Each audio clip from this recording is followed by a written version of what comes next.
இறையேசுவில் பிரியமான சகோதர சகோதரிகளே, நமது ஆண்டவர் இயேசு கிறிஸ்துவுடைய திருப்பெயரால் உங்களுக்கும் உங்கள் குடும்பத்தில் இருக்கிற அனைவருக்கும் அன்பும் சமாதானமும் மகிழ்ச்சியும் உண்டாவதாக. அன்புமிக்கவர்களே, ஆகஸ்ட் மாதம் 4ஆம் தேதி தாயாம் திரு அவை புனித ஜான் மரிய வியானி என்கிற புனிதருடைய நினைவு நாளை தான் கொண்டாடுகிறது. அன்புமிக்கவர்களே, இந்த புனித ஜான் மரிய வியானி என்பவர் அனைத்து பங்கு பணியாளர்களுடைய பாதுகாவலராக அறிவிக்கப்பட்டிருக்கிறார்.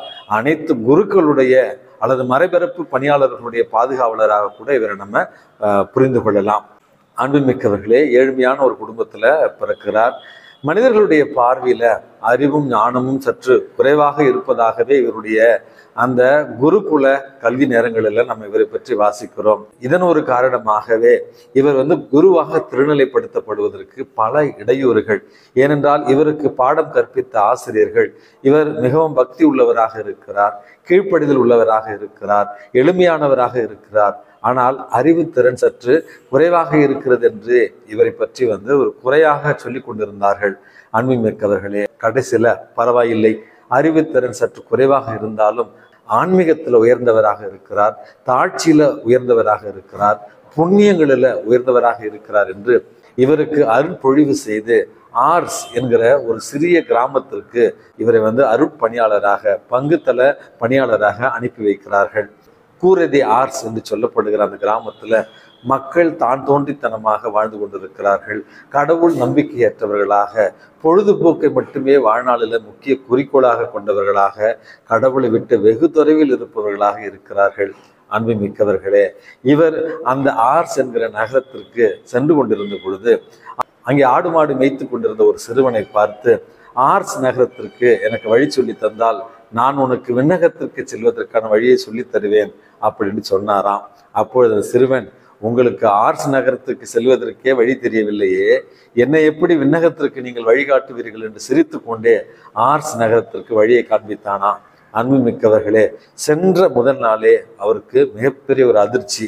கோயில் சுத்தம் செய்யப்படாமல் கோயிலில் ஒரு பங்கு மக்கள் கூட இல்லாத ஒரு சூழல். அன்புமிக்கவர்களே, அந்த பங்கு தளத்திற்கு அருகிலேயே ஒரு மதுபான கடை, பொழுதுபோக்கு கடை, அப்படி என்று மக்கள் காலை மாலை மதியம் 3 வேளையும் குடித்து மகிழ்ந்து சிரித்து கொண்டாடி கொண்டிருந்தார்களே ஒழிய ஒருவர் கூட ஆலயத்திற்கு வரவில்லை. இதை பார்த்து மனம் நொந்த புனித ஜான் மரிய வியானி அவர்களை கடிந்து கொள்ளவில்லை, அவர்களை சபிக்கவில்லை, எனக்கு இந்த பங்கு தளம் வேண்டாம் என்று 1000 இடத்துல முறையிட்டு திரும்ப செல்லவில்லை. மாறாக ஒவ்வொரு நாளும் அதிகாலையில எழுந்து திவ்ய நற்கரணை முன்பாக இந்த மக்களுக்காக ஜெபிக்க ஆரம்பிக்கிறார். தொடக்கத்துல இதை பார்த்து கேலி செய்த மக்கள் கொஞ்சம் கொஞ்சமாக இந்த புனிதருடைய புனிதத்தன்மை உணர்ந்து கொள்கிறார்கள். ஒவ்வொரு நாளும் அதிகாலை ஜெபம், ஒவ்வொரு நாளும் ஆராதனை, திருப்பலி முடிந்த உடனேயே பாவ சங்கீர்த்தனத்துக்காக தன்னையே தயார் செய்து மற்றவர்கள் பாவ சங்கீர்த்தனம் செய்ய வேண்டும் என்பதற்காக அவர்களுக்காக காத்திருந்த இந்த புண்ணியங்களை பார்த்த அந்த ஊர் மக்கள் கொஞ்சம் கொஞ்சமாக மனம் மாறி பின்னாளில் அன்புமிக்கவர்களே, அந்த ஊரிலிருந்து மட்டுமல்ல பிற ஊர்களிலிருந்தும், ஏன் பிரான்ஸ் தேசம் முழுவதிலிருந்துமே இவரிடத்துல ஒப்புரவு அருட்சாதனத்திற்காகவும் இவருடைய மறைவுரையை கேட்கவும் மக்கள் கூட்டம் கூட்டமாக வந்ததாக வரலாறு சொல்லுகிறது.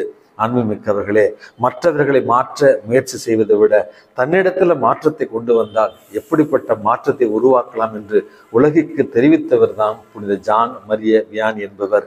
தன்னுடைய ஜெப வாழ்வாலும் ஒழுக்கமான ஒரு வாழ்வாலும் இறைவனுக்கு ஒவ்வொரு நாளையும் ஒப்பு கொடுத்து வாழ்கிற ஒரு புண்ணியத்தாலும் அதே நேரத்தில் மக்களுக்காக தொடர்ந்து ஜெபித்த ஒரு புனிதமான வாழ்வாலும் ஆயிரக்கணக்கான ஆத்துமாக்களை இறைவனுக்காக மாற்றியவர் தான் புனித ஜான் மரிய வியானி என்பவர்.